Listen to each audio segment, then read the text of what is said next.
Hola, ¿cómo están? Sean todos bienvenidos a una aventura más en esto que se llama Ahora te toca a ti, un espacio donde les presento personajes que se dedican al arte, a la cultura, a la literatura, etcétera, y que dejan una huella en el mundo, que tienen algo que decir, tienen mucho que demostrar, y hoy no es la excepción. Hoy tengo a Gabo Calderón, que es de la región de Coquimbo.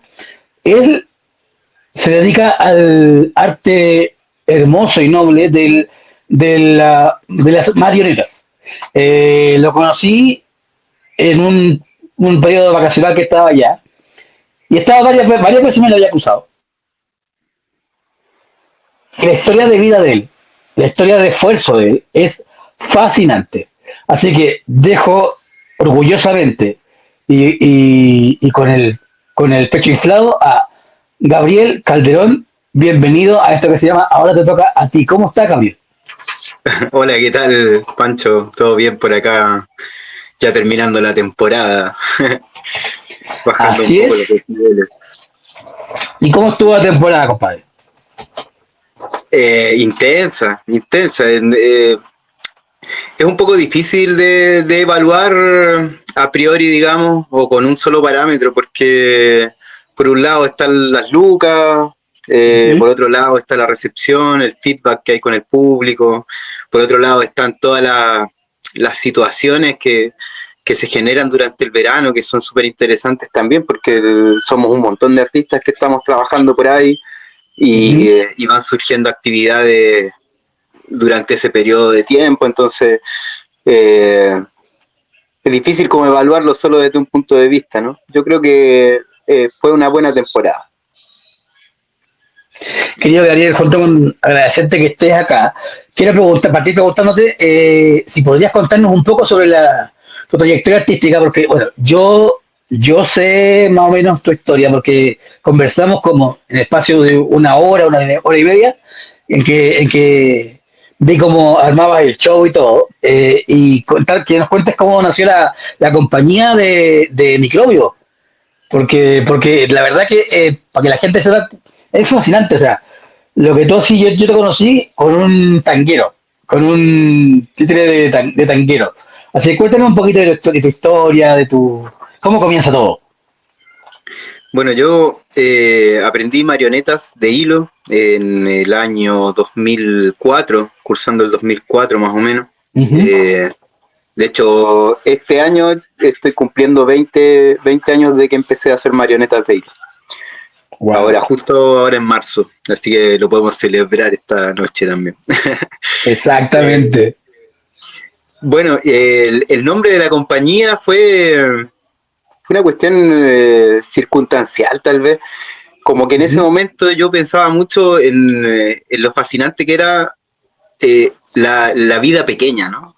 Lo Uh pequeño que -huh. éramos nosotros y lo alucinante que era poder generar algo más pequeño a la vez y, y darle vida. Uh -huh. Eh, Tiempo después, mucho tiempo después, ya hace pocos años, en algunas conversaciones con otras personas, gente también del ámbito del teatro de animación, surgió esta diferencia que hay entre el manipulador y el Uh animador, -huh. ¿no? Nosotros lo que hacemos es animar objetos. La diferencia, digamos, es que el manipulador lo que hace es básicamente mover a voluntad un elemento, ¿no? Uh -huh. Digamos, los políticos, por ejemplo, manipulan, para Claro. ir más lento. Nosotros animamos y la animación consta de dotar de alma un elemento, un objeto y darle Uh vida. -huh. Y eso, bueno, es todo un trabajo técnico que conlleva, digamos, años de trabajo, de experimentación, Uh para -huh. luego llegar a hacer lo que tuviste, ¿cachai? Yo estoy en Sí. camino nomás, pues hay gente que lleva muchísimos más años que yo y esto tiene cientos de años de elaboración. Dicen que el primer títere nació en las cavernas, en las sombras de una caverna. Uh -huh. Así que un poco por ahí nació la idea de la compañía de marionetas Microbio, ¿no? De la pequeña vida. Y así Uh -huh. quedó con ese nombre. Fíjate que pensando en lo que tú haces, que lo acabas de explicar, hoy por hoy no se ven tantos, no se ven tantos marioneteros, no se ven tantos animadores como dices tú, y es un arte muy noble, y yéndonos para atrás en tu vida, la pregunta es, primero, ¿dónde creciste y qué te impulsó a fijarte en este arte que es tan bonito? Que es dar vida, como dices tú, a un ser que no la tiene y que seas capaz también de olvidarte que estás viendo a una marioneta y meterte en toda una historia y en todo la vida de ese muñeco, ¿no? Claro. Cuéntame un poquito de ti, de tus comienzos, de toda la historia, para Bueno, conocerte un poquito. yo nací en Temuco, nací Ujú, en el año 86 por Temuco. Crecí en Santiago, nos mudamos cuando yo tenía como 5 años para allá. Mi padre es músico y ujú, mi madre una guerrera de la vida. Eh, Creo que por ahí un poco empecé a acercarme a lo que es el lenguaje artístico, ¿no? Como la ujú, sensibilidad que despierta el arte, el ejecutarlo, más que solamente asistir a él. Y, y ya de chiquito empecé a meterme en el circo, siempre me gustó el circo, la acrobacia, sobre todo eso, me encantaba ir a ver a los trapecistas. Me acuerdo mucho de ujú. que fui varias veces a ver las águilas humanas, este circo mítico chileno, ¿no? Ujú. De hecho, una vez asistí a un accidente que hubo de una trapecista que voló y ¿Ya? cayó mal. ¿En Y serio? recuerdo, sí, recuerdo muy latente eso porque cuando lo vi, al día siguiente le dije a mi papá, papá, quiero un trapecio. Y mi papá me fabricó un trapecio. ¿Ya? Y ahí empecé a entrenar, pues y de ahí de a poco me empecé a meter más en el circo, aprendí malabares y empecé a hacer malabares en la calle, en los semáforos. Ujú, Eh, o sea, imagínate, esto data del año 99, ujú, algo así, 2000. Éramos como de los primeros que salíamos a la calle a pasar el sombrero, ¿no? ujú, Eh, y a generar una cierta dinámica que después se consolidó también. Eh, y bueno, viajando con los malabares, también aprendí a hacer artesanía. ¿ya? Me metí en el mundo de la artesanía, sobre todo del alambre. Acá en Chile hay gente que trabaja el metal muy bien, o sea, son eruditos Ujú, del trabajo con metal.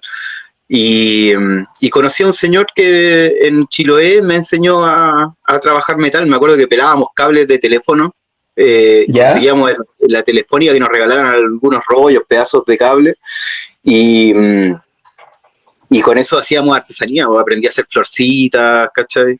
Después empecé con Ujú, las pulseras, después a trabajar ya con piedras, engarces y qué sé yo. Y eso era mi rubro, pues me dedicaba a la artesanía y al malabar.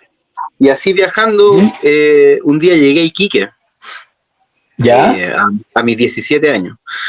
Y ahí conocí a Nicolás Vergara de la compañía de marionetas Saltimbanqui. Es de Santiago, pero en ese momento se estaba estableciendo en esa zona. Y, y bueno, él todavía vive y sigue marioneteando a pleno. Ahora por el sur, anda por Osorno viviendo. Y fue mi maestro. Po. Fue Ujú, igual algo interesante lo que me preguntaste porque me quedé pensando, yo en realidad no me gustaban mucho los títeres cuando yo era chico, ¿sabes? Como que ajá, sentía que subestimaban a los niños. Eh, ¿ya? yo sentía como que era como que sus historias no me representaban, ¿cachai? Fue un Ujú, prejuicio que me fui agarrando ahí con los años, las funciones que habré visto, no recuerdo bien, pero yo tenía esa ujú, idea. Y cuando conocí a Nicolás, él estaba trabajando en la calle, en la avenida Cabancha, no, en la playa Cabancha, el balneario de ujú, Iquique. Y estaba trabajando con un par de marionetas ahí. Y recuerdo que me quedaba así tildado mirando, entre medio de los niños, me sentaba con los niños que asistían a la función y me quedaba ahí horas y horas y horas, y pasaron muchos días que yo siempre iba, o sea, ponía mi paño de artesanía y me iba a sentar ahí a mirar las marionetas. Hasta que un día Nicolás me dijo, oye, ¿a ti te gustan las marionetas, cierto? Me encantan, le dije. ¿Y te gustaría aprenderme eso? Oh, claro, le digo, me encantaría, pucha, sería súper bueno, ya. Y bueno, y así él me ofreció enseñarme, me tomó de aprendiz. Qué buena. Ahí, entre paréntesis, digamos, te cuento que no hay escuela en el mundo que se dedique específicamente a la marioneta de hilo. Hay escuelas de títeres, sí. Escuelas de teatro de objetos, o dentro de las escuelas de teatro también hay ramos que tienen que ver con el teatro de animación, la manipulación de objetos y qué sé yo. Pero específicamente la marioneta de hilo no tiene una escuela. Y se suele aprender a través de un traspaso directo, digamos, de maestro a aprendiz. Y así fue como empecé. Trabajé un poco más de un año con él y luego empecé a viajar con mi pequeño rockero, que en su momento era un punky.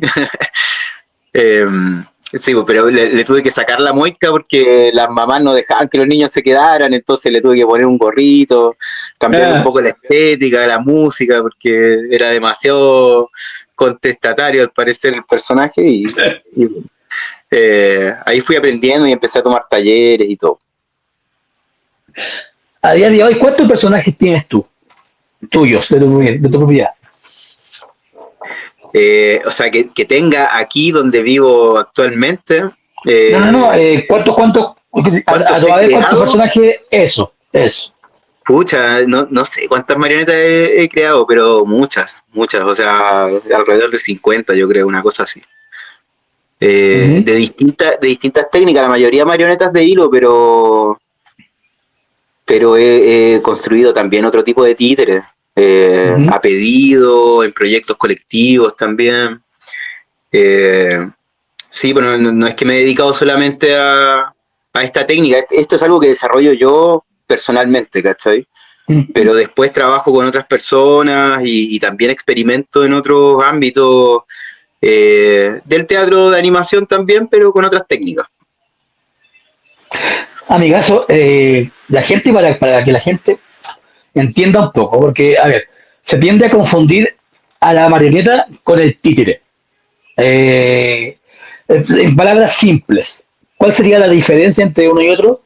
La principal que esto, y para explicarle a la gente un poco, porque sí, bien es cierto, tenemos desde, no sé, pues, 31 minutos hasta Topollillo, hasta, no sé, tenemos los Muppets, por ejemplo, entonces, explícanos un poco la diferencia entre uno y otro, para que la gente vaya entendiendo y de qué se trata.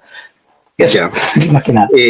Bueno, dentro de los títeres, digamos, en el castellano se habla de títere como un genérico. Pero hay otros lenguajes, como por ejemplo el francés, donde marioneta, marionnette, es un genérico también. Entonces, cuando hablamos de marioneta en el castellano, estamos hablando del títere de hilo. ¿Cuál es su característica particular? La transmisión. Porque requiere de un comando que te permite situar los hilos por donde se transmite el movimiento al muñeco. Es el único títere que está tan lejos del animador. Por ejemplo, tú nombraste los Muppets. Los Muppets son bocones. Muppet significa eso, como un títere de boca. Después, Topollillo, por ejemplo, era un títere de teatro negro, un títere de mesa, que es una marioneta pero sin hilo, básicamente, es eso. ¿Ya? Que puede tener mecanismos internos en su cabeza, sobre todo en su cabeza, como los ojos, la boca, qué sé yo, y eso se maneja desde atrás de la cabeza. Después también nombraste, bueno, los 31 minutos son casi todos Muppets también, bocones, ¿cachai? Después está el títere de guante, conocido títere de guante, que es el que se maneja así, claro. ¿no? Títere de luva o guiñol también que se le llama. y bueno, y después hay hartas técnicas así como tradicionales de distintos lugares, en la India, en Japón. En Japón, por ejemplo, hay uno que se llama Bunraku, que es un títere tradicional que se maneja entre 3 personas. Es un solo cuerpo que se maneja entre 3 personas. Entonces hay una persona que maneja un pie y un brazo, el otro pie y otro brazo, y el otro la cabeza y su coxis, digamos. Y bueno, y así como que hay variedad. Después están los títeres de sombra, las figuras planas, ¿cachai? Pero en general el títere es un símbolo, y lo que hace es representar una alegoría de la humanidad. Ajá. Oye, Gabo, tú cuando ya supimos que tus comienzos fueron en Iquique, que fueron con este mentor, ¿no es cierto? Más formalmente, digamos. Pero después, con el paso del tiempo, ¿tuviste algún tipo de estudios de teatro para poder ir profesionalizando el asunto? ¿O siempre autodidacta y siempre poniéndole tu estilo, digamos, aprendiendo con el tiempo, digamos, con el oficio? Sí, digamos que dentro de lo que se dice autodidaxia, ¿no? Sí, pues siempre fui autodidacta en cuanto a la búsqueda, pero, pero luego mi formación ha sido con un montón de personas diferentes, pues. Yo busqué personas idóneas, referentes de ciertos temas, ¿cachai? Y fui y aprendí con esa persona, más tiempo, menos tiempo, hice diferentes escuelas, pero sobre todo eso, talleres, ¿no? Talleres con, qué sé yo, la compañía Marote en Fuga fue una compañía que me enseñó un montón, son gente de Córdoba. Estuve en su momento estudiando también con el Chonchón, que es un compañero de Viña del Mar, que vive en Córdoba también hace muchos años. Él hace títeres de guante, pero me dirigió también en un pequeño montaje de marionetas de hilo. Luego, qué sé yo, tomé talleres de dramaturgia en Buenos Aires, varios talleres como de teatro diferentes, también en el mundo del clown me empecé a meter también. Hice la Escuela Latinoamericana de Mimo y Teatro Corporal en Buenos Aires durante 3 años también, que fue alucinante porque el mimo es la marioneta humana.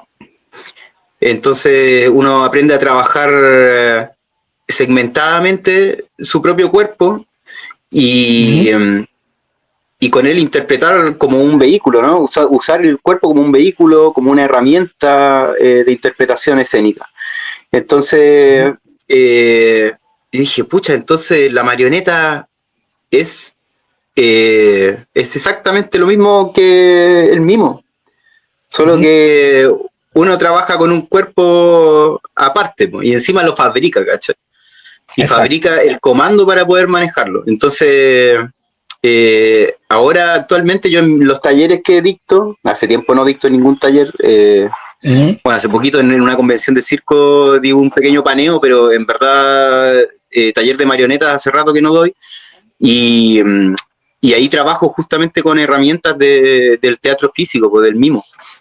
He hecho como una mixtura, digamos, de la técnica para poder transmitir también conocimientos que para mí son importantísimos. O sea, yo creo que un actor primero necesita poder experimentar en su cuerpo lo que después quiere interpretar con un muñeco, ¿cachai? Tú hablaste de Buenos Aires, de Córdoba, de Argentina. Cuéntanos un poquito cómo llegas a Argentina, por qué razón, cuánto tiempo estuviste ahí, lo que tú quieras contar, porque tampoco se trata de invadir, ¿no es cierto? Sino que más bien lo que tú quieras contarnos de eso. Ya, yo me fui a Argentina a un festival de títeres, un festival internacional de títeres, el primero al que iba. Después en 2005 participé acá en el primer encuentro nacional de titiriteros en Valparaíso, y ahí me enteré de que había un festival en Córdoba, el Festival Internacional de Títeres Juglares de Cosquín, y me fui para allá. Y ahí como que empecé mi viaje supuestamente por Latinoamérica y me iba a ir a viajar y a conocer lugares, a conocer gente, qué sé yo. Pero bueno, esas cosas de la vida, conocí a una persona y nos embarazamos al poquito tiempo que nos conocimos y ya me quedé en Buenos Aires viviendo, después de un pequeño tiempo también viviendo en Córdoba, en la sierra, me volví a Buenos Aires y me quedé allá. Allí estuve viviendo prácticamente 12 años seguidos. Wow. Después, bueno, ahí también me formé, básicamente hice mi carrera, la empecé ahí, o sea, mucho más que en otros lados. Trabajando siempre en calle, que es una elección, para mí, una elección estética, una elección escénica, ¿no? Un lenguaje que para mí es súper importante, seguir trabajando y seguir sosteniendo, ¿no? Porque la marioneta nació en la calle y es ahí donde más se explaya, digamos, no sé, pues se da su magia, ¿cachai? Y a pesar de que igual después trabajé mucho en escuelas, trabajé mucho también en teatro, en circuitos de teatro infantil, de teatro para adultos también. Y como ahí metiendo la marioneta siempre en distintos espacios. Y luego me fui a vivir a Uruguay, estuve viviendo allá como 5 años y al final, después con la pandemia, me quedé varado en Buenos Aires otra vez y después de allá me vine para acá. ¿Al cuánto tiempo después de la pandemia viniste para acá? Sí, o sea, Buenísimo. estuve 20 años prácticamente fuera de Chile. Wow, qué buena, weón. Oye, yo quiero que a mí y a la gente nos cuente y nos hable un poquito de los espectáculos más destacados de esta compañía Microbio, que son como son José Lito el Roquero, Cabeza de Pescado, El Tanguero. ¿Nos podéis comentar algo de estos personajes que hacen vibrar a la gente allá en Coquimbo? Porque yo soy testigo y luego vamos a ver videos de eso, de cómo te vaya y de tu trabajo, cómo lo haces, porque de verdad que congregas mucha gente. O sea, eso no es. De repente yo pasaba la vuelta como para despedirme y no se podía pasar porque había mucha gente viendo el espectáculo. Ya, mira, en principio yo cuando empecé a trabajar con Nicolás, Niquique, yo trabajaba con sus espectáculos. Empecé primero haciendo la técnica no sé si conoces el trabajo técnico, digamos, de sonido e iluminación, que básicamente está en una salita al costado del escenario, frente a él, y desde ahí controlar lo que es la luz y el sonido, ¿no? Tirar las pistas y qué sé yo. Luego, por circunstancias de la vida, pasé a manejar marionetas y la que era mi pareja en ese momento pasó a la salita de la técnica. Y yo no hacía voces en ese momento, entonces solamente manejaba las marionetas y Nicolás hacía las voces de todos los personajes y era increíble, hacía como 9 voces diferentes en el espectáculo. No sé cómo disociaba, no tengo ni idea, o sea, su cabeza iba... Y bueno, y a partir de ese trabajo, con él teníamos la Caperucita Rojas, era uno de los montajes, y la otra era Inspirapáginas. Y surgió la idea de hacer un espectáculo juntos, ¿cachai? Algo que surgiera de los dos, que tuviera nuestra propia impronta, y ahí nace Cabeza de Pescado, que era la historia de la Guerra del Pacífico, contada por los peces. Qué bonito, man. Entonces la gracia era que había un personaje que era como el hilo conductor, que era un lobo marino que andaba perdido, un lobo marino menor de edad, aparte de esa era la gracia. Entonces se encontraba con toda esta situación en donde las caballas y los jureles se veían todos afectados por esta guerra de los humanos, pues. Y le llegaban las bombas duro y parejo a los dos juntos. Entonces era un poco como una metáfora de lo que pasa con el pueblo cuando hay guerra, ¿no? Claro. La gente es la gente y se ven todos afectados así de igual a igual, mientras son los políticos los que al final están decidiendo por la fortuna de la gente. Y bueno, así surgió Cabeza de Pescado. Duró un ratito en cartel y después nos separamos y yo me fui a viajar. Ahí apareció Joselito el Rockero, que fue mi primera marioneta. Que bueno, fue mutando. Al día de hoy todavía yo lo manejo y todo, por ahí anda el Joselito.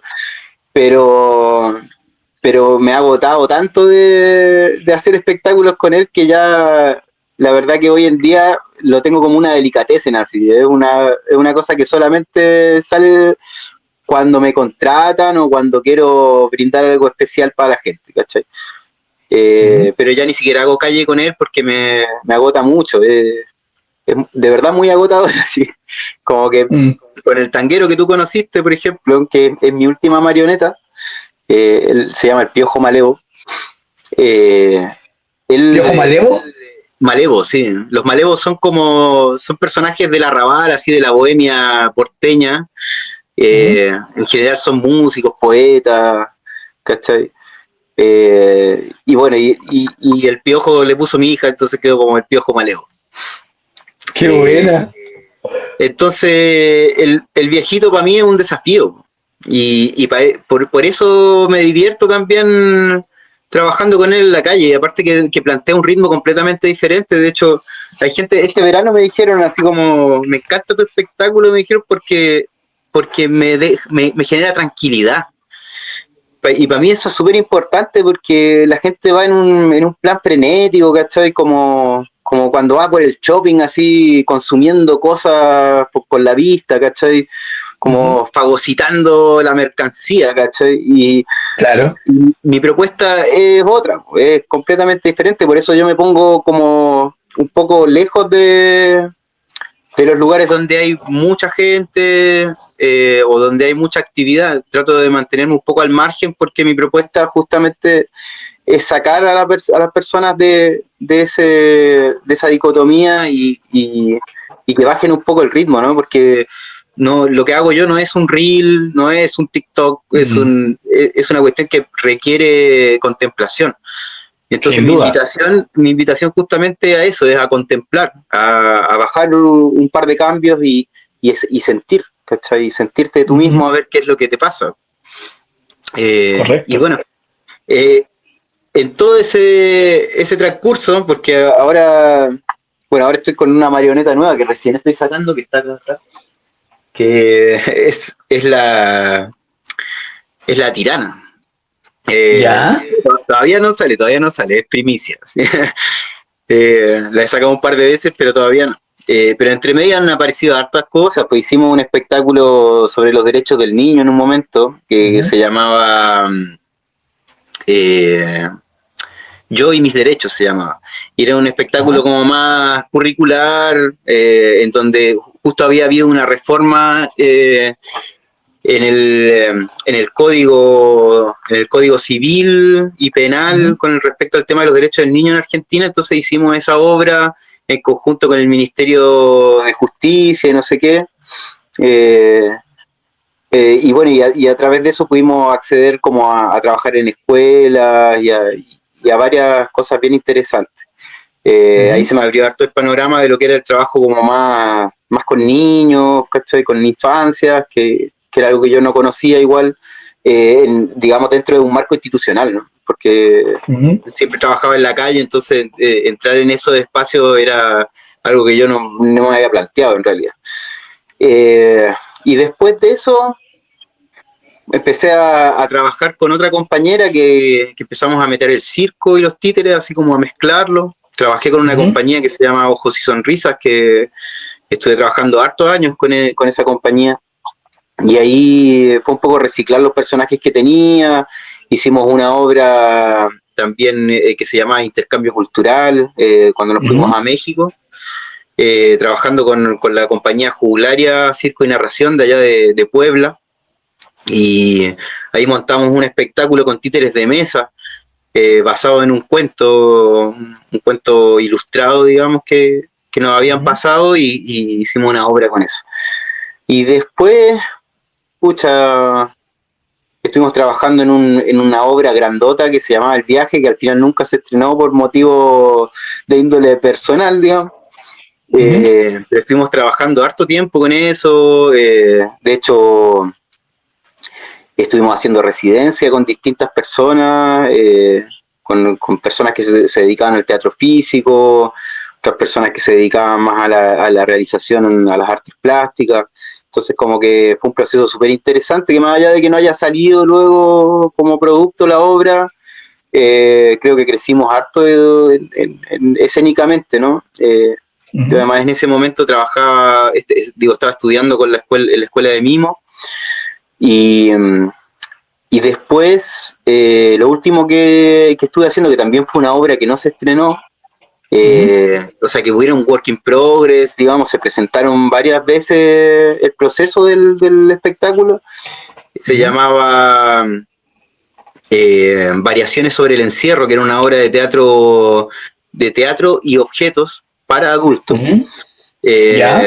Un trabajo súper interesante que planteaba también el tema de la prisión desde varias perspectivas, ¿no? De la prisión política, en la cual están un montón de compañeros que son situaciones súper lamentables, y después también como la prisión psicológica que viven las personas en su cotidiano, ¿cachai? Un poco también rayando el tema de la locura, y bueno, y ahí como que agarramos un par de textos diferentes, por ejemplo, texto de Alejandro Urdapilleta, de allá de Buenos Aires, un escritor muy interesante para investigar, y que bueno, que también tienen como un legado súper importante que dejaron en lo que es la comedia.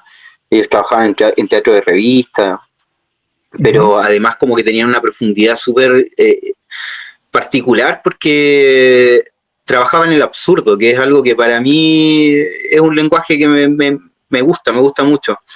Como siento que a través del absurdo como que se puede llegar a lugares delicados de la psiquis humana, ¿cachai? En donde uno como que se termina riendo de las cosas horribles que le pueden llegar a pasar, ¿no? O que puedes estar viviendo de otra persona. Y así como el humor, ¿no? Claro. Pero bueno, el humor no es mi lenguaje, entonces el absurdo sí me interesa más, como que lo bufonesco, ¿cachai?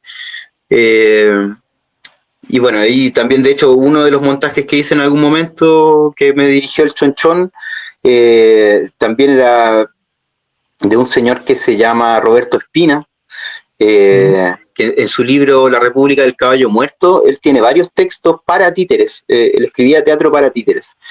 Y hizo un montaje con el cuento Los optimistas recalcitrantes, que es un texto súper interesante porque son dos amigos que intentan pelearse, pero no lo logran. O sea, y hacen el intento brutal de pelearse, de enojarse el uno con el otro, y no pueden hacerlo, ¿cachai? Y aparte de eso, o sea, escénicamente era muy interesante la puesta en escena, porque era una marioneta con su peluche. ¿Ya? Entonces la marioneta le hacía la voz al peluche. ¿Cachai? El peluche estaba sentado arriba de una silla y la marioneta hablaba con el peluche, pues, ¿cachai? Y le hacía la voz así, como que se intentaban pelear y no, y era como hiper absurdo. Entonces era muy interesante. Y bueno, es un poco, yo creo que ahora actualmente lo que estoy haciendo es lo que viste tú, que es el tanguero, que es un espectáculo que me tiene ahí metido, aprendiendo nuevas cosas, aplicando técnicas que he aprendido durante muchos años, y funciona. Y no por suerte, ha sido un trabajo muy arduo para que llegue a funcionar. Me consta. Ha sido presentado en hartos lugares ya, no sé si en más de 7 países. Sí.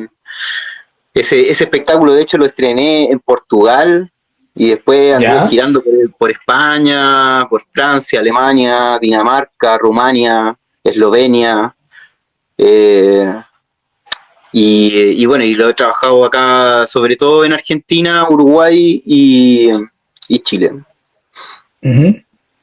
Acá viene una pregunta que puede parecer un poco obvia, pero no deja de ser interesante, que es el tema, porque tú has hablado de Portugal, de México, de Argentina, pero ¿cómo se consigue el financiamiento para poder dar la vuelta al mundo prácticamente con la marioneta, porque finalmente no debe ser barato, digamos, o sea, no debe ser económico, o sea, y más aún sabiendo que tú haces tus marionetas, o sea, no son compradas, o sea, que tú las haces. Entonces, ¿cómo se da el financiamiento para concretar este sueño y este mundo de fantasía mágico que nos presenta en las calles de Coquimbo y alrededor del mundo? Mira, ha sido un tránsito súper loco porque, como te contaba, yo vengo del arte callejero, pues entonces Ujú, en la calle uno puede ganar mucho dinero o puede ganar muy poco dinero. Nunca, ujú, nosotros decimos nunca zapatero, ujú, porque en verdad nunca te vas con nada, pero es muy posible también de que sea un día pésimo y que tu trabajo tenga la misma trayectoria que mañana y mañana te vaya súper bien. ujú, Entonces, siempre es una apuesta. Y, y eso es algo que los artistas callejeros hemos llevado durante, no sé, miles de años, ¿cachai? Y es algo ujú, que sigue funcionando de la misma manera. O sea, en las temporadas tenemos la posibilidad de juntar dinero, entonces tratamos de movernos a través de las temporadas. ujú. En el caso de mi viaje a México, por ejemplo, Ujú. tuvimos que pedir un préstamo ¿Ya? que, que tuvimos que pagar con el trabajo, porque íbamos a trabajar con una compañía ya, entonces ahí estaba un poco asegurado el tema. Después no fue tan así, pues después fue súper complicado. Al Ujú, final terminamos volviendo y fue muy difícil pagarlo, pero lo logramos. Eh, y después hubieron hartos viajes, no sé, por ejemplo, viaje por Bolivia, que fue todo a pulso, haciendo calle. ujú, Viaje a Uruguay también, haciendo calle, en temporada. Y luego para Europa fue gracias a una amiga que ujú, me prestó, digamos, dinero para comprar el pasaje, porque yo nunca logré juntar dinero acá para comprarlo. Entonces ujú, ella me compró el pasaje y yo me fui con lo opuesto, conseguí unas ujú, cartas de invitación de festivales de allá, en el que no me ujú. pagaban, pero sí me recibían. Entonces con esas cartas yo presenté y dije, yo soy artista internacional, vengo aquí a hacer un intercambio cultural, y con Buenísimo. eso entré. Con eso entré, ese fue mi aval, digamos, para poder entrar. Y en un mes logré juntar la plata para poder pagarle el pasaje a mi amiga. Después, el próximo mes, me dediqué a juntar plata para poder mantenerme, y finalmente el último mes logré juntar la plata para poder volver a ir. Y ya la Ujú, segunda vez que fui a Europa, ya tenía la plata del pasaje, ya era mi plata. ujú, Y esa segunda vez fui contratado por un festival en Dinamarca. ujú, Entonces, con la plata de ese festival pude volver, y con la plata de los festivales que pude hacer en el camino, me pude mantener y mantener también la mensualidad de mis hijas y toda la cuestión. ¿Cachai? Y así poco a poco, ujú, o sea, ya el último año que fui, que fue el 2018 me parece, eh, pucha, me estaba yendo súper bien, pues sí, de hecho para el 2019 ya tenía 6 festivales en Europa programados, tenía un festival en China, y, y se desató la pandemia, y bueno, y ahí es como también la realidad del artista callejero, pues me fui a pique ujú. completamente. O sea, Eso todo es. lo que había podido lograr lo perdí en esos 2, 3 años, sobreviviendo nomás, ¿cachai? Ujú. Y bueno, y ahora vengo de a poquito remontando de esa situación. Pero claro, es complejo igual porque en mi oficio no hay respaldo, po, no hay garantía, ¿cachai? Eres Ujú. tú solamente. Entonces, si no estás eh, si no estás en condiciones de enfrentarte a la vida, de salir al ruedo, como decimos, Ujú. a veces es mejor ni siquiera intentarlo. Sí, claro. Oye, Gabo, ¿cuánto demora la creación de un títere? Porque tú, no sé, como Viejo Maleo, por ejemplo. ¿Cuánto te demoras tú en hacer un títere así? El Piojo Malevo fue una creación bastante lenta, un proceso de vida, de ir encontrándome también como con, bueno, uno va subiendo sus parámetros también, ¿no? Es como que yo no voy a hacer un títere peor del que hice anteriormente, entonces Sí, claro. cada vez es mejor y cada vez más sofisticado, ¿cachai? Y esa investigación lleva tiempo. En fabricar esa marioneta me demoré 3 años. Wow, 3 años. Sí, y en ese proceso hubieron varias cosas interesantes porque yo cuando fabrico marionetas en general lo hago un poco haciendo como una dramaturgia de la materia. Uh-huh. Trabajo con los materiales y voy permitiendo que ellos mismos me vayan dictando para dónde va la cosa. Y en el camino voy encontrando la identidad de ese material, ¿no?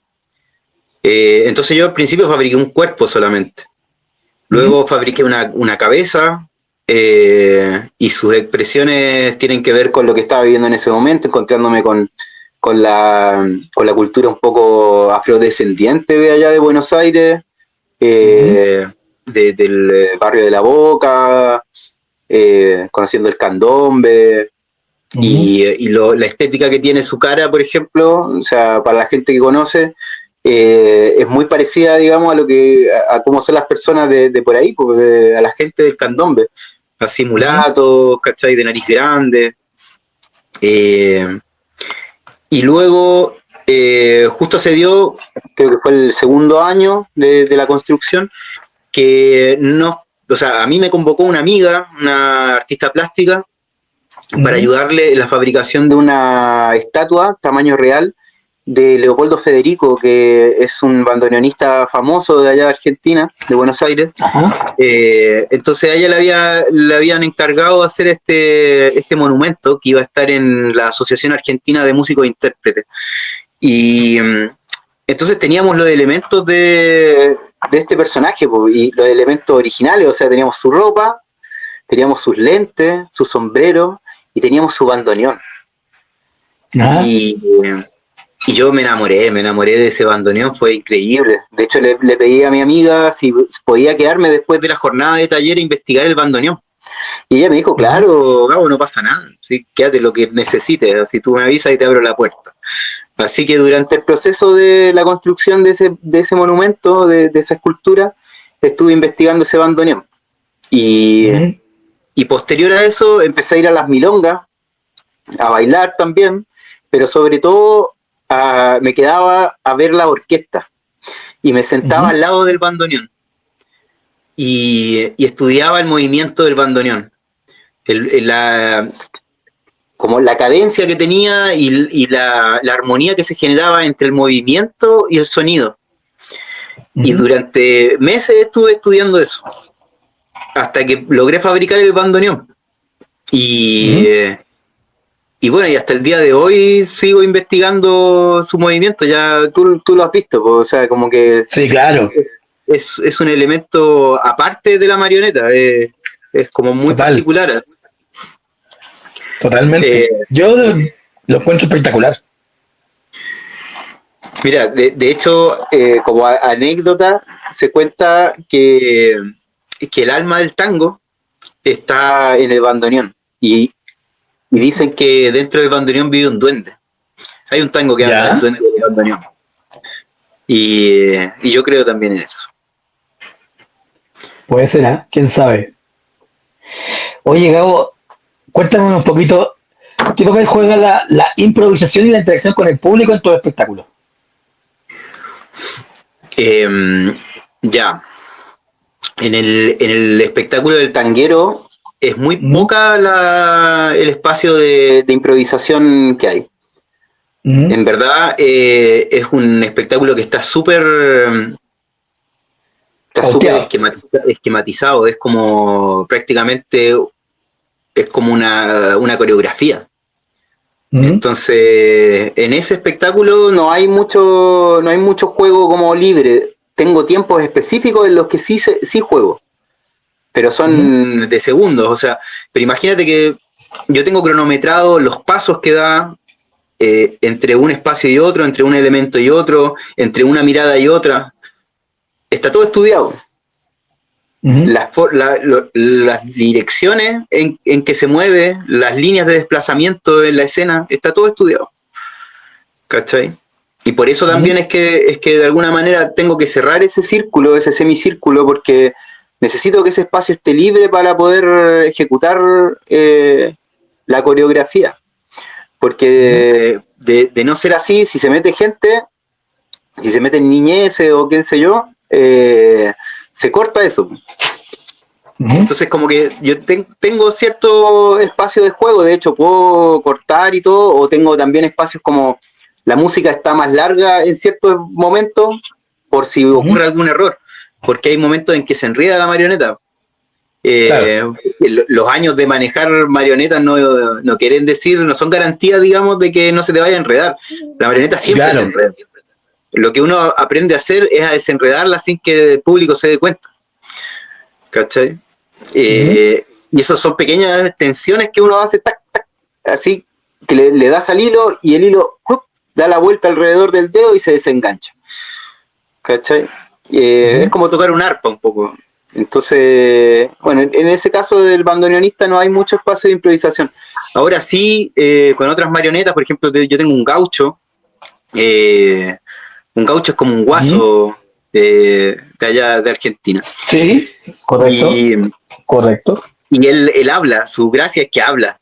Y es muy hablador, muy chamullero. Entonces, con él sí, pues improviso un montón. Todo el tiempo juego, feedback, ida y vuelta. Él se acerca al público, se pone a conversar, se le sienta, intenta chamullarse a la abuela. ¿Cachai? Entonces, como que se generan otro tipo de dinámicas. Y por eso digo que también mis personajes también han ido creciendo y se han ido construyendo también en periodos de mi propia vida, ¿cachai? En donde yo he ido abriéndome a experimentar ciertos momentos, ciertos lenguajes que antes no lo hacía y en ese momento me abría a hacerlo, ¿cachai? Y quedan plasmados en un personaje. Oye, Gabo, ¿y podríamos conocer al gaucho o no? El gaucho, ¿dónde el gaucho? Ya, a ver. Sí, te lo voy a sacar. Para ver qué tan versero es. Para ver qué tan versero es con la gente.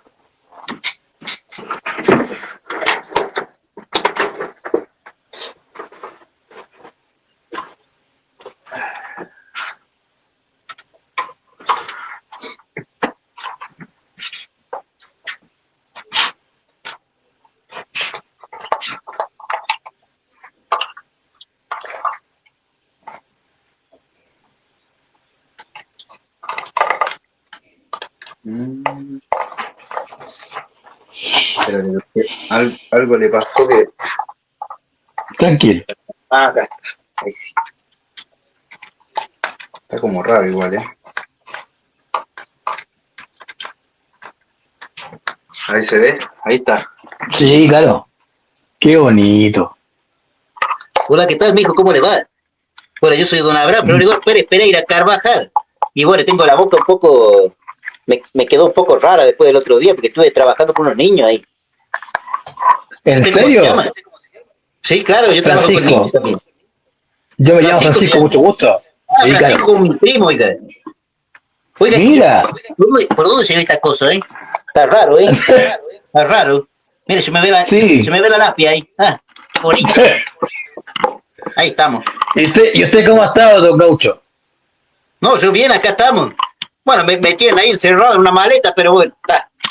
Es lo que le toca a cada uno, Oye, dicen por ahí las malas lenguas que usted es un conquistador de primera. ¿Un qué? Un conquistador de primera. No, no pasa nada, oiga. ¿Cómo que anda diciendo esas cosas las palomitas, Las palomitas andan justamente, los pajaritos, dicen por ahí. No, claro. No, yo no ando haciendo esas cosas, yo me dedico a la música, ¿sabes? ¿Y qué música se dedica don Gaucho? No, yo le toco el folclore, pues. Eso es lo que muy bien. le hago. Claro, el folclore. Muy bien. Ha sido un gusto conocerlo, don Gaucho. ¿Me permite hablar con su papá, por favor? Ah, claro. Sí, yo lo voy a dejar ahora. A ver. Déjeme que le desconecto esta cosa porque no sé cómo funciona bien esto, A ver. No, mijo. Bueno, yo me voy a No cortar de desconecte nuevo. nada, chao. Bueno, hasta luego, ¿eh? Cuídese. Oye, qué maravilla. Bueno, Qué maravilla, weón. el Qué gauchito. maravilla. Bueno, y es como, Mira, viste, se genera como un clic en mi cabeza, yo conecto con eso y soy eso. Es como, sí, no sé. No sé es que uno se si se olvida que está entiende. hablando con un títere, po, weón. Totalmente, totalmente. Es que Qué sí, maravilla, weón. de hecho es muy chistoso porque a veces me pasa de que él pide ayuda siempre para que lo suban al escenario porque el tipo está mal de la cadera y qué sé yo. Entonces, entonces el baile le dice, oiga, ya pues, míreme, le dice, ¿viste? Y de repente los niños me miran a mí. Y él lo queda mirando y le dice, yo le estoy hablando, no el pibe que está ahí arriba. ¿Viste? Qué Y yo bonito. evidencio la situación ante el público como, no sé, bueno, está hablando con él, ¿no? Yo no tengo nada que ver acá. De alguna manera, yo me pongo también en el lugar como de asistente de mis marionetas, ¿viste? Sí, claro. Dicen las buenas lenguas que cada marioneta tiene su animador. Así es. Así es. Oye, querido Gabo, si tuvieras que echar para el tiempo, ¿hay alguna gira o festival o evento que recuerdes con especial cariño con las marionetas? Sí, sí. El Festival Mundial de Marionetas de Hilo de Ajá. Charleville-Mézières en el norte de Francia, en el noreste de Francia. Ujú. Muy, muy bello festival. Fue un encuentro entre muchos marionetistas de muchos lugares del mundo que sucede año por medio. Pero cada año es especial, pues, y en realidad no tiene que ver con el festival en sí solamente, sino con el encuentro. Y fue un encuentro alucinante. O sea, me encontré con maestros de los maestros, y así. Y compartir en esos espacios fue alucinante. De hecho, mi gran anécdota es que terminé trabajando en la Plaza Ducal, que es Ujú. como la plaza central de la ciudad, Ujú. cosa que nadie hace, porque es una plaza muy gigante. Pero como Ujú. yo crecí haciendo marionetas en plazas gigantes, específicamente la Plaza San Martín de la localidad de Morón, en el oeste de Buenos Aires, Ujú. trabajaba en un lugar donde se llenaba de gente por todos lados y yo tenía que atraer a la gente hacia un costadito y hacer mi ruedo ahí, pues, ¿cachai? Entonces Ujú. hacer eso en esa plaza fue algo que nadie pensaba que era posible, pues, ¿cachai? Y el tipo que estaba a cargo del espacio, porque es un festival también donde hay espectáculos programados y toda la cuestión, él me permitió estar ahí. Ujú. Como que me dio su bendición y me dijo, me gusta tu trabajo, si quieres puedes trabajar acá. ¿Sí? Y yo dije, ya, es la mía. Y tenía la misión de, en esos 9 días de festival, de los cuales llovieron 3, tenía que hacer 1.000 euros para Ujú. poder pagar el pasaje de vuelta. Y, y logré llegar a la Ujú. meta. Logré llegar a la meta trabajando, me levantaba a las 7 de la mañana, estaba ya buscando lugar por ahí, ponía mi maleta y me iba a tomar café al café de por ahí cerca. Y me la pasaba todo el día Qué trabajando ahí. bonito, ¿eh? Yo no sé de Qué dónde sacaba bonito, ¿eh? fuerza, pero hacía más de 20, entre 20 y 30 ruedos por día, así. Y, y nada, y era alucinante. Y de hecho, una de las fotografías que subió el Festival Mundial es una foto mía. Qué Y yo no buena. estaba en el festival, andaba de libre, de callejero nomás. Y los locos Ujú. alucinaron con mi trabajo y pusieron también mi foto ahí. Para mí fue un honor también ser parte. Gabo, si tuvieras que definir en una palabra o tal vez una frase esa lo que significa para ti llevar a distintas partes del mundo tu arte. ¿Cómo definirías esa experiencia de recorrer países con tu arte y llevarlo y sacar sonrisas también, como decías tú, de niños con el gaucho, por ejemplo, y de la gente en general. Propósito. Uh-huh. Yo creo que es eso. Un poco me lo ha dicho la vida, en realidad. Yo un poco me brindé a que el camino me dijera qué es lo que tenía que hacer. Uh-huh. Como que no, desde niño nunca encajé en los cánones, en el mandato social de lo que tenía que ser como adulto, y al día de hoy sigo pensando lo mismo, ¿no? El tema es el propósito. Qué bonito. Gabo, hablemos de proceso creativo. ¿Cómo es el proceso creativo cuando tú desarrollas un espectáculo, personaje nuevo? ¿Cómo es tu proceso creativo? Ya, para mí el proceso creativo es una instancia súper intensa, sobre todo porque hay mucha... hay mucho divague, hay mucha ansiedad. Constantemente uno está trabajando con eso, con tratar de bajar los decibeles de su propia locura, ¿no? Y como te contaba antes, a medida que uno va creciendo, se va desarrollando en el oficio, sucede que tus propios parámetros van cambiando y se van volviendo más sofisticados, y ya no quieres hacer algo mediocre, y para ti lo mediocre ya no es lo mismo que era hace 10 años atrás, ¿cachai? Entonces es súper complejo. De hecho, actualmente estoy como en un limbo ahí con eso, y voy a empezar ahora con un taller de dramaturgia con un compañero que hace dramaturgia para títeres también, para seguir trabajando sobre la dramaturgia de aquella, porque la idea de ella, bueno, surgió un poco también de la misma manera que el tanguero y que varios de los muñecos que he hecho, porque empecé a trabajar con un cuerpo, después apareció una idea, después una necesidad también de hacer algo local, algo que represente de alguna manera, que haga esta conexión entre mi propósito y mi misión acá, ¿cachai? ¿Por qué estoy aquí? Entonces me encuentro con esta historia de la tirana, que para mí es súper interesante, porque yo lo que rescato de ella no es la fiesta de la tirana, sino quién fue realmente, ¿no? Una esclava, ¿cachai? Una esclava a la cual le mataron a su papá, que se escapó y que resistió a los españoles, a los invasores, durante un montón de tiempo, generó un núcleo de resistencia en la Pampa del Tamarugal, ¿cachai? Y fue llamada la Bella Tirana del Tamarugal porque cada vez que se acercaban a tratar de agarrarla, los mataban. Y eso es súper interesante, porque finalmente yo creo que es esa la identidad que a mí me interesa rescatar, ¿cachai? Como una cuestión más, como desde una perspectiva histórica, como más desde replantearse, ¿no? Como y preguntarse por qué, ¿cachai? Porque después lo que hicieron fue, los españoles le pusieron como un tinte romántico a la historia, ¿cachai? De que había aparecido este Vasco de Almeida, que era el minero portugués, ¿cachai? Y que se habían enamorado y ella se había convertido al catolicismo y qué sé yo.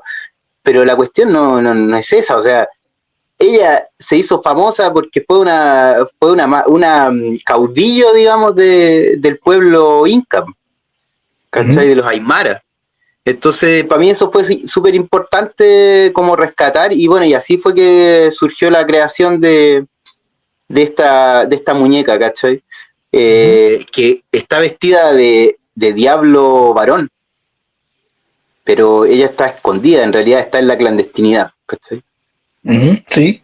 Y bueno, y de ahí de a poquito ahora se está desarrollando como la trama de esta historia. Entonces, en este proceso creativo que estoy viviendo ahora, que estoy como súper perdido, van surgiendo como pequeños atisbos de claridad, ¿cachai? Que voy tratando de agarrar, y a veces escribo, a veces dibujo, a veces construyo algún prototipo de alguna cosita, ¿cachai? y de a poquito se va pragmando la idea. Eso es un poco como vivo el proceso creativo, pero sinceramente no es algo que sea cómodo, para nada. O sea, creo que es un momento de caos súper intenso, así. Y como leí en una frase hace un tiempito atrás, la obra no es otra cosa que los restos del proceso creativo. Damas y caballeros, para que se viene de seguir integrando la sintonía, estamos con Gabo Calderón, titiritero y marionetero itinerante que anda por las calles de Coquimbo y ha recorrido el mundo con su arte, con su teatro. Estamos viendo su vida, su historia, su trabajo, su esfuerzo.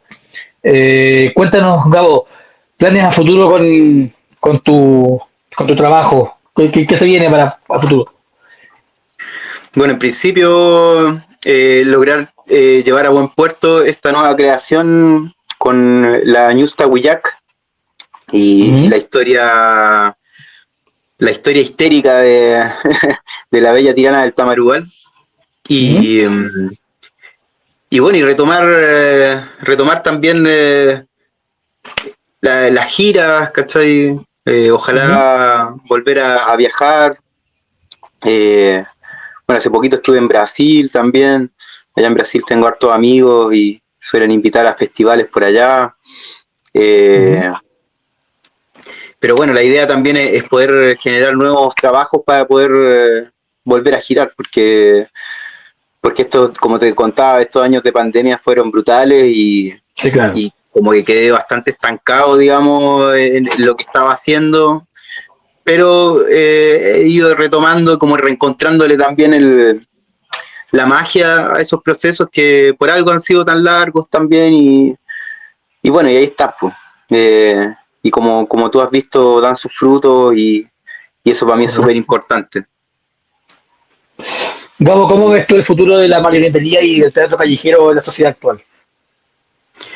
Uf, es un tema complejo, es un tema súper complejo. Yo creo que actualmente la gente que trabajamos en la calle vemos esto como una acción de resistencia, ¿sabes? Porque es súper complejo a nivel emocional, a nivel espiritual, sostener el trabajo callejero. Es muy mal remunerado en general, ¿cachai? Complejo también desde la perspectiva esta como del intercambio, porque justamente lo que nosotros hacemos no es una mercancía común y silvestre, pues, o sea, se puede poner en ese lugar, se puede mercantilizar para generar trabajo, ¿cachai? Pero no es su objetivo en el fondo, entonces estamos como ahí rayando en el borde de esa dicotomía de que no es una mercancía, pero igual necesito que me reditúe, entonces ahí como que uno está haciendo todo el tiempo un trabajo interno súper intenso, así, para poder sostenerlo, ¿cachai? Y que no deje de tener su propósito, justamente, ¿cachai? Que no lo pierda. Porque como te decía, o sea, el propósito de hacer marionetas en la calle no es ganar plata. La plata tiene que ser una consecuencia del trabajo, ¿cachai? Y durante esta temporada, por ejemplo, ha sido súper complejo eso. La mayoría de las veces, o sea, tenía un ruedo de 30 personas, pero de esas 30 personas pagaban 5, ¿cachai? Ajá. Y el resto de las personas no se hacen cargo de que no están pagando, de que están disfrutando de tu trabajo, ¿cachai? Y no hay un momento como para generar una interacción y poder hablar sobre ese tema, ¿cachai? Como en otros lugares. En Bolivia, por ejemplo, la gente se queda después de los espectáculos, siempre. Porque es una situación política lo que se genera en la calle, ¿cachai? Pero acá no sucede eso. La gente se va, o sea, es como pájaro que comió voló, una cosa así, ¿cachai? Claro, exacto. Y es complejo porque uno tampoco tiene ganas de estar explicándole a cada uno lo que es obvio, ¿cachai? Si tú tienes un cartelito que dice valora mi trabajo, Si tú tienes un sombrero que claramente la gente sabe por qué hay un sombrero en el ruedo de un artista, ¿cachai? Entonces como que siento que hay una situación un poco de oportunismo a la hora de tener la posibilidad de hacer perro muerto, ¿cachai? Hacer perro muerto con un artista callejero, o sea, pucha, o sea, si estamos en este nivel, ¿qué es lo que podemos esperar? Pero bueno, afortunadamente hay personas que lo entienden, que lo sienten y que no es necesario explicarles nada, ¿cachai? Y gracias a esas personas seguimos ahí dando la lucha y pudiendo mantenernos, pudiendo mantener a nuestras familias, ¿cachai? Porque también tenemos hijos, también tenemos casa, también tenemos que pagar por la comida, entonces... Correcto. Nada, como que esto, sostener la dignidad. Nada más. Querido Gabo, estamos entrando en la última parte de la entrevista, las últimas dos preguntas, y una de esas es, ¿qué mensaje le quieres dejar a nuestra audiencia? Pucha, ya que estamos con el tema, me parece súper importante que las personas que asisten a los espectáculos en la calle pongan en valor el trabajo que hacemos los artistas callejeros. Y cuando digo pongan en valor no me refiero a pónganle precio, sino pongan en valor y reconozcan el trabajo que hacemos, porque es un trabajo de verdad súper sacrificado, y no es sacrificado desde la perspectiva justamente del sacrificio, esa perspectiva cristiana, sino que es una cosa que uno hace, que hace porque la siente, ¿cachai? Y todos hacemos cosas porque las sentimos. Entonces es importante para mí como ponernos en el lugar del otro, ¿cachai? Y si tengo la posibilidad de apoyar a esa causa, de incentivar a la persona que se atreve y que está generando esta acción de resistencia cultural, hacerlo, de verdad, porque los artistas no estamos dejando vueltos en la calle, vamos y presentamos todo lo que tenemos, ¿cachai? Lo mejor que podemos dar lo ponemos ahí. Entonces, sepan de que estamos también esperando lo mismo de ustedes. Así con una mano en el corazón y la otra en el bolsillo. Correcto. Gabo, si la gente te quiere ver y quiere ver tu arte, ¿cómo te puede encontrar? ¿Dónde te puede encontrar? Dame todas las redes sociales que tengáis para que la gente te busque, se interese, vea tu trabajo, todo. Ya. Yo con las redes sociales igual soy un poco fluctuante, a veces pongo más, a veces pongo menos, ¿no? En general cuando hago gira es cuando más publico lo que voy haciendo, dónde voy a estar y tal, pero en general cuando estoy acá en el mismo lugar de siempre no lo hago, pero yo en general trabajo los jueves, viernes y sábado en la Catedral de La Serena. Ahí me pueden encontrar en el horario de 11 de la mañana a 2 de la tarde. Los fines de semana largo estoy en la Avenida del Mar, más o menos al 5700, ahí por donde me viste tú. Suelo trabajar en esa zona. Y bueno, y cuando me voy para algún otro lado, aviso. Ahora probablemente en invierno me vaya para Buenos Aires, así voy a andar dando vueltas por allá, trabajando ahí en calle Corrientes, cerca del Obelisco. Por ahí me voy a la Dársena Sur. No sé, ahí como que te voy a avisar. Eso, y mis redes sociales que son @marionetasmicrobio y marionetasmicrobio en Facebook también. Hay un blogspot bien antiguo, pero bueno, ahí se encuentra un poco mi currículum, algunas cositas que he hecho, pero básicamente es lo mismo que está en Instagram, así que eso.